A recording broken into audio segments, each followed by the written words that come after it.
Okay, so last class में हम discuss कर रहे थे होम्योस्टेसिस इन प्लांट्स को। उसमें हमने होम्योस्टेसिस जो है वो इन प्लांट्स में हमने कहा था 3 तरीके से होती है। सबसे पहले हमने डिस्कस किया था that was the removal of extra carbon dioxide and oxygen, ये हमने डिस्कस कर लिया था। उसके बाद हमारा नेक्स्ट है that is removal of extra water. अब होम्योस्टेसिस हमने कहा था it is the maintenance of internal condition of the plant at equilibrium.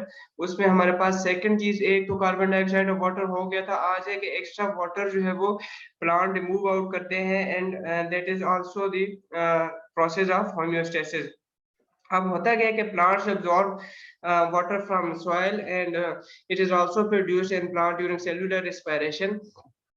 तो वो कुछ क्वांटिटी प्लांट्स की जो वो यूज कर देते हैं वो तो हो जाता है, लेकिन जो एक्स्ट्रा क्वांटिटी है वो प्लांट में स्टोर हो जाती है एंड प्लांट उसको स्टोर करता है फॉर टर्जिडिटी। टर्जिडिटी मीन के उसका वो अपने आप को स्वेल रखने के लिए, ताकि वो एक क्या हो, एक पोजीशन में हो, एक शेप में हो। ठीक है, तो एक्स्ट्रा जो वाटर है वो आपके पास वो रिमूव आउट होता है फ्रॉम प्लांट्स। कैसे रिमूव आउट होता है? Through transpiration. ट्रांसपायरेशन आपके पास क्या होता है? Transpiration is the loss of water from aerial part of plant in the form of vapours. ठीक है, कि वेपर्स बनते हैं प्लांट्स के और वहां से वाटर एवेपोरेट आउट हो जाता है। ठीक है, तो एक्स्ट्रा वाटर जो है वो एवेपोरेशन के थ्रू या ट्रांसपायरेशन के थ्रू लॉस हो जाता है फ्रॉम प्लांट्स। ठीक है, अच्छा, अब ये जो एक्स्ट्रा वाटर है ये मोस्टली आपके पास रिमूव जो एवोपरेट होता है, ट्रांसपिरेशन, वो एट द डे टाइम होती है, because at the night most of plants जो है वो हैव देयर स्टोमेटा क्लोज्ड।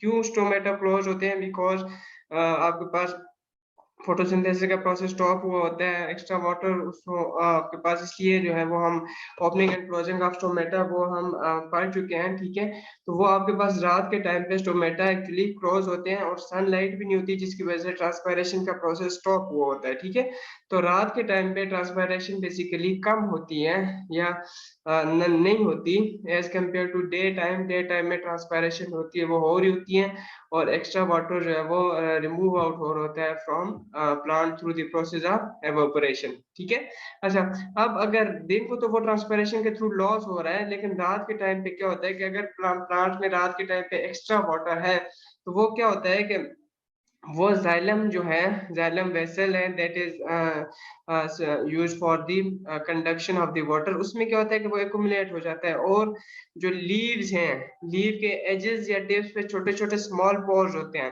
तो रात के टाइम पे वो जो एक्स्ट्रा वाटर है वो उन एजेस से, जो वो आपके पास पोर्स हैं, उनमें से वो ड्रॉप्स की फॉर्म में वो क्या होता है, एक्सक्रीट आउट होता है। वो जो ड्रॉप्स की फॉर्म में एक्सक्रीट आउट होते हैं हम कहते हैं दैट इज कॉल्ड एज गुटेशन। उसको हम कहते हैं, क्या कहते हैं, दैट इज कॉल्ड एज गुटेशन।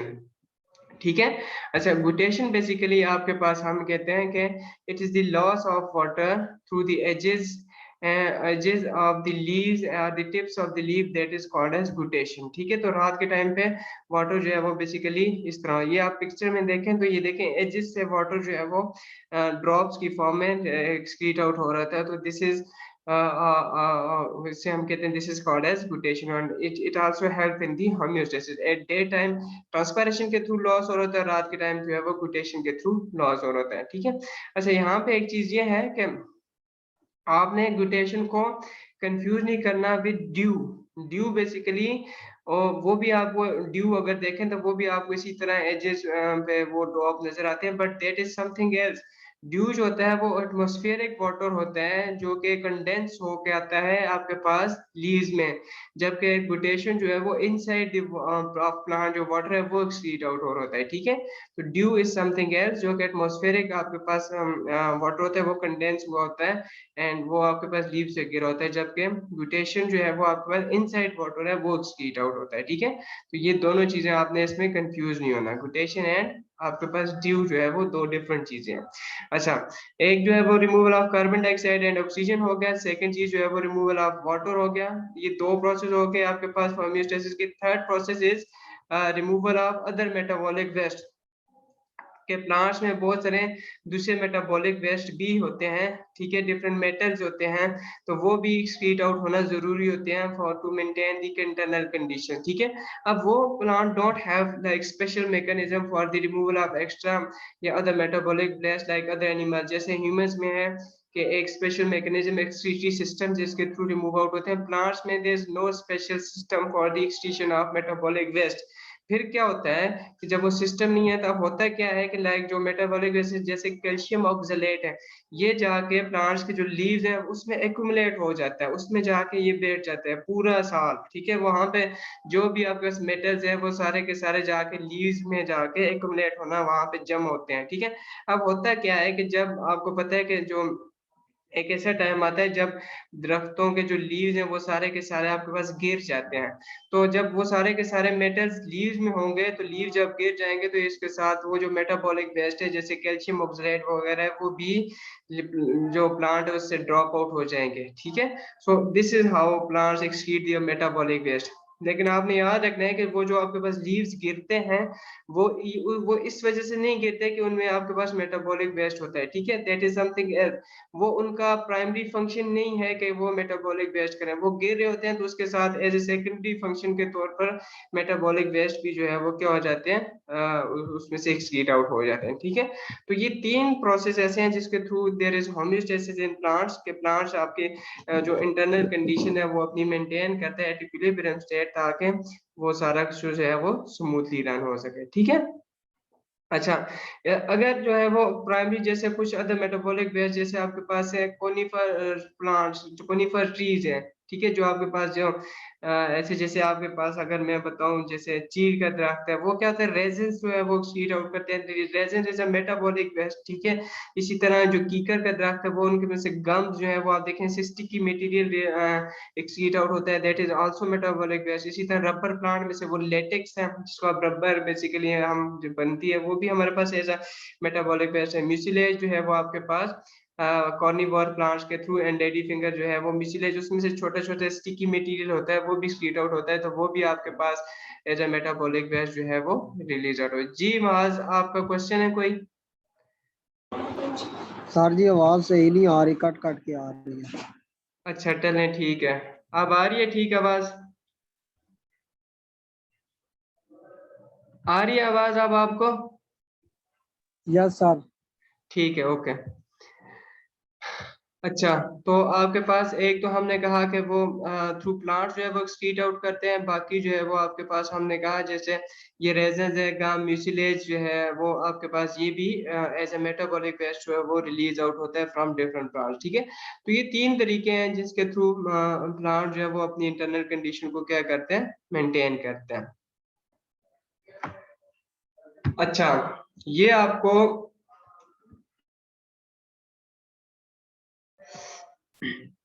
ये देखें, ये आपको जो है वो बेसिकली रेजन्स बताया हुआ है कि अगर आप जैसे कुछ ऐसे प्लांट्स हैं उनको ऐसे कट लगाएं तो उसमें से ऐसे रेजन जो है वो स्टिकी मटेरियल निकलता है, दिस इज मेटाबॉलिक वेस्ट। इसी तरह आपके पास ये जो रबर प्लांट है जिसमें से लेटेक्स जो है वो एज एक्सक्रीटिव प्रोडक्ट होता है, तो ये भी आपके पास इसी एज एक्सक्रीटिव प्रोडक्ट या मेटाबॉलिक वेस्ट है वो एक्सक्रीट आउट होता है। इसी तरह म्यूसिलेज जो है वो आपके पास कॉर्निवोर रस प्लांट्स है उनमें से ये एक स्टिकी मटेरियल होता है म्यूसिलेज जिसको कहते हैं। जैसे आपके पास भिंडी आपने देखी है भिंडी, तो भिंडी बेसिकली उसमें से आपके पास वो भी एक एक ड्रॉप्स जो है वो उसमें से आप स्टिकी मटेरियल निकलता है, उसको हम भी क्या कहते हैं, म्यूसिलेज कहते हैं, ठीक है। जी माज। सर जी ये जो दूसरे नंबर वाला ये है ये समझ नहीं आया। अच्छा ठीक है, आपके पास लेटेक्स जो है ना वो बेसिकली जिस तरह स्टिकी मटेरियल होता है जिससे बेसिकली आपके पास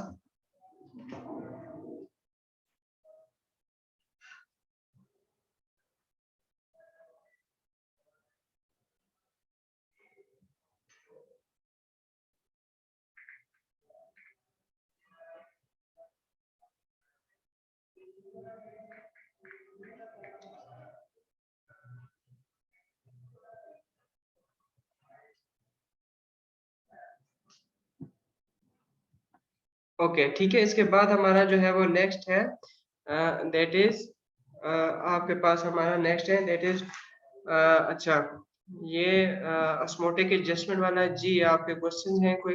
जी माज, शामिर। सर सर ये जो आपने लेटेक्स समझाया ना जी सर, इसमें आपकी आवाज ही चली गई थी। सर इसमें आपकी आवाज ही चली गई थी, बस अच्छा पहला बस बोला और अच्छा, मैं अभी बताता मुझे हूँ भी ये लेटेक्स वाला सेकंड वाला। बताता हूँ, ठीक है, ओके। अच्छा, लेटेक्स बेसिकली आपके पास ये जो जिसको आप रबर प्लांट कहते हैं, रबर प्लांट में से एक आप कहते हैं कि एक आप स्टिकी मटेरियल निकलता है जिसको हम क्या कहते हैं, लेटेक्स। ठीक है, लेटेक्स बेसिकली लाइक आपके पास बिल्कुल व्हाइट कलर के ऐसे स्टिकी मटेरियल होता है, जैसे आपके पास ये रेजर्स है, गम्स, इस तरह का मटेरियल होता है जिससे रबर बनती है। ठीक है, रबर बनती है, बेसिकली ये बनने में यूज होता है। तो ये जो प्लांट्स हैं, रबर ट्री जिसे हम कहते हैं, उसमें से ये लेटेक्स निकलता है और वो आपके पास उसका मेटाबॉलिक वेस्ट होता है और वो बाद में रबर बनाने में यूज होता है। ठीक है, तो this is called as latex. Latex आप कहते हैं एक स्टिकी मटेरियल है जो कि रबर बनाने में यूज होता है। ओके, उसके बाद है आपके पास ऑस्मोटिक एडजस्टमेंट इन प्लांट्स। ये आपके कोर्स में इंक्लूड नहीं है। ठीक है, और इसके बाद जो है वो नेक्स्ट है आपके पास होम्योस्टेसिस इन ह्यूमंस। ये भी आपके कोर्स में इंक्लूड नहीं है। अच्छा, उसके बाद है the urinary system of humans. ये आपके कोर्स में बेसिकली इंक्लूड है, यूरिनरी सिस्टम। अच्छा, यूरिनरी सिस्टम बेसिकली आपके पास एक तरह से होम्योस्टेसिस इन ह्यूमंस जो है वो हमने कहा था तीन तरीके से होम्योस्टेसिस होती है ह्यूमंस में। एक सबसे पहले होती है osmo regulation which is the maintenance of salts and water. Second one हमने कहा था that is thermo regulation which is the maintenance of internal body temperature. Third one हमने कहा था एक्सक्रीशन। एक्सक्रीशन हमने कहा था it is also a process of homeostasis. Excretion को हम कहते हैं it is the excretory system को हम यूरिनरी सिस्टम भी कहते हैं बेसिकली। ठीक है, यूरिनरी सिस्टम में ये होता है कि एक्सक्रीशन ऑफ यूरिन, आपको जो है वो यूरिन बनता है एंड यूरिन जो है वो एक्सक्रीट आउट होता है फ्रॉम बॉडी। यूरिन में डिफरेंट चीजें होती हैं आपके पास, तो वो आपके पास एक्सक्रीट आउट होता है बॉडी से, तो वो आपके पास उसमें डिफरेंट मेटाबॉलिक वेस्ट होते हैं, डिफरेंट सॉल्ट्स होते हैं, वाटर होता है, तो वो इसलिए रिलीज आउट होता है कि वो भी आपकी जो इंटरनल कंडीशन उसको मेंटेन कर सके। ठीक है, अच्छा, अगर हम ह्यूमंस में देखें तो ह्यूमन में यूरिनरी सिस्टम आपके पास इसमें चार मेजर पार्ट्स होते हैं। सबसे पहला मेजर पार्ट है दैट इज किडनी। टू आपके पास वन पेयर ऑफ किडनी होते हैं, दो किडनीज होती हैं आपके पास, एक लेफ्ट साइड पे होता है एक राइट साइड पे होता है। इसी तरह आपके पास यूरिटर होते हैं, यूरिटर भी दो होते हैं, एक लेफ्ट साइड पे होता है एक सेकंड आपके पास राइट साइड पे होता है। फिर देन आपके पास third part is called as urinary bladder. ठीक है, and at that fourth part आपके पास आता है that is called as urethra. There are four major parts of the human urinary system या आप एक्सक्रीटरी सिस्टम कहते हैं। उसमें सबसे पहले आपके पास आ जाता है किडनी, सेकंड वन आ जाता है यूरिटर, थर्ड वन आपके पास आ जाता है urinary bladder and fourth one आपके पास आ जाता है यूरिथ्रा। ठीक है, अच्छा, अब किडनी बेसिकली क्या होता है, किडनी आपके पास क्या करता है कि ब्लड को फिल्टर करता है। ठीक है, कि जो भी ब्लड पूरा का पूरा बॉडी से ब्लड जो है वो किडनी में आता है, किडनी से वो क्या होता है, फिल्टर होता है। मीन उसमें से water, salts, other metabolic waste जो आपके पास यूरिया वगैरह सारा का सारा वो फिल्टर होके किडनी में आ जाता है। ठीक है, दोनों किडनी में, एक लेफ्ट साइड में भी होगा राइट साइड में भी होगा, तो किडनी में फिल्टर होके वो आ गया। अब वो फिल्टर हुआ जो आपके पास वेस्ट मटेरियल होता है वो थ्रू यूरिटर ट्रेवल करता है टूवर्ड यूरिनरी ब्लैडर। तो kidney is an organ which is use for the आप कहते हैं कि फिल्टरिंग ऑफ द ब्लड, जिसमें फिल्टर होके देन यूरिन बनता है and then urine is transferred through ureter into urinary bladder. तो यूरिटर आपके पास it is a vessel that carry urine from kidney toward urinary bladder. ठीक है, तो आपके पास एक राइट साइड पे आपके पास यूरिटर होगा जो राइट किडनी से लेके आएगा यूरिन को, एंड लेफ्ट साइड पे होगा जो लेफ्ट किडनी से लेके आएगा। ठीक है, अच्छा, अब किडनी में यूरिन फिल्टर हुआ यूरिटर के थ्रू, वो आपके पास ट्रेवल करता है urinary bladder. Urinary bladder actually it is a sac like structure जो कि यूरिन को स्टोर करती है। ठीक है, यूरिनरी ब्लैडर जो है वो it helps in the storage of the urine, कि कि वहां पे ये यूरिन जो है वो स्टोर होता है। अच्छा, यूरिन स्टोर होने के बाद आपके पास जब यूरिनरी ब्लैडर फुल हो जाता है तो वो आपके पास यूरिथ्रा ट्यूब लाइक स्ट्रक्चर होती है, जिसमें से जो है वो यूरिन पास आउट हो जाता है from urinary bladder toward the outside of the body. ठीक है, तो ये चार मेजर पार्ट्स हैं। किडनी, किडनी में ब्लड फिल्टर होता है। यूरिटर, यूरिटर के थ्रू वो आपके पास यूरिन ट्रेवल करता है toward urinary bladder. Urinary bladder में वो आपके पास यूरिन स्टोर होता है, एंड देन वो जब आपके पास यूरिनरी ब्लैडर में वो स्टोर होके जब वो फुल हो जाता है तो वो यूरिटर के थ्रू क्या हो जाता है, एक्सक्रीट आउट हो जाता है फ्रॉम दी बॉडी। ठीक है, सो दिस इज बेसिकली आप कहते हैं कि फोर मेजर आप कहते हैं parts of the human urinary system, या इसे एक्सक्रीटरी सिस्टम बी कहते हैं। ठीक है, अच्छा इसके बाद आगे जो है वो स्ट्रक्चर ऑफ किडनी है, वो हम इंशाल्लाह इसको नेक्स्ट क्लास में पढ़ेंगे। आज के लिए काफी है। तो अगर अब किसी का क्वेश्चन कोई है या इससे रिलेटेड कोई चीज अगर किसी को नहीं समझ आए तो वो मुझसे अब अपना हैंड रेज करके पूछ सकता है। जी, अगर किसी का कोई क्वेश्चन है तो वो आपके पास अपना हैंड रेज करके मुझसे पूछ सकता है। जी मुआज अली। सर जी, वो जो आपने ऊपर वो दरख्त के बारे में समझाया था जो दूसरा वाला है, तो हाँ जी, इसमें वो किस काम के लिए इस्तेमाल किया जाता है? मैं कह रहा हूँ ना, लेटेक्स जो है वो लेटेक्स बेसिकली रबर बनाने के लिए यूज होता है। दो तरह की रबर होती है आपके सर पास। सर अ, जी, आपकी आवाज नहीं आ रही। मैं कह रहा हूँ कि जो हेलो। आपके पास आ रही है अब आवाज। यस सर, अब आ रही है। कह रहा हूँ कि लेटेक्स जो है वो आपके पास रबर बनाने में यूज होता है। ये जो आम रबर होती है वो रबर बनाने के लिए बेसिकली लेटेक्स यूज होता है।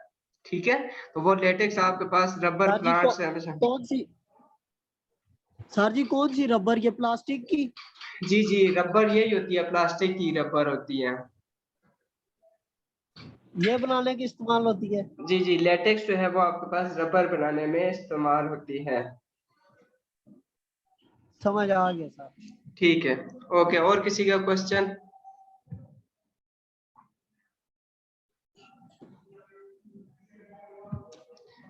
जी, और क्वेश्चन है किसी का इससे रिलेटेड?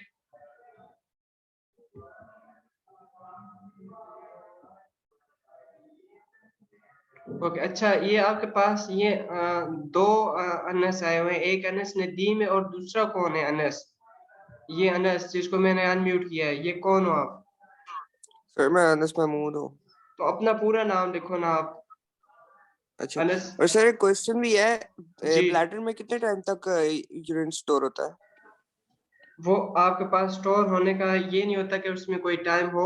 जब तक वो आपका फुल हो नहीं होता तो तब तक वो बेसिकली स्टोर ही रहता है। ठीक है, जब वो फुल हो गया आपका यूरिनरी ब्लैडर तो वो उसमें से ये होगा कि फिर आपको उसको एक्सक्रीट आउट करना होगा। ठीक है, तो वो डिपेंड करता है कि कितनी जल्दी फुल हो रहा है। अगर आप ज्यादा वाटर इनटेक कर रहे हैं, ज्यादा लिक्विड इनटेक कर रहे हैं तो वो जल्दी फिल अप होगा, तो वो उसको फिर आप जल्दी जो है उसको एक्सक्रीट आउट करना होगा। आप कम पानी पी रहे हैं तो वो कम टाइम आप जो है वो ज्यादा टाइम लेगा फिर फिल होने में। ठीक है, तो वो डिपेंड करता है आप आपकी वाटर इनटेक कितनी है।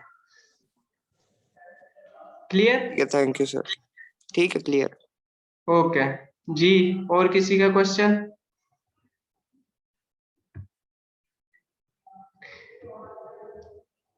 ओके ठीक है,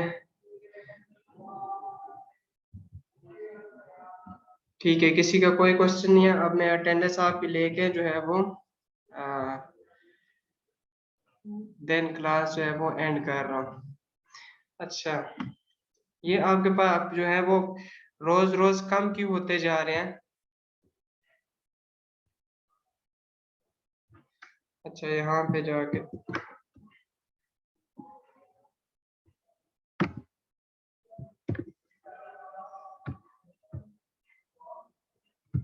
ये आपके क्यों रोज बरोज कम क्यों होते जा रहे हैं आप लोग?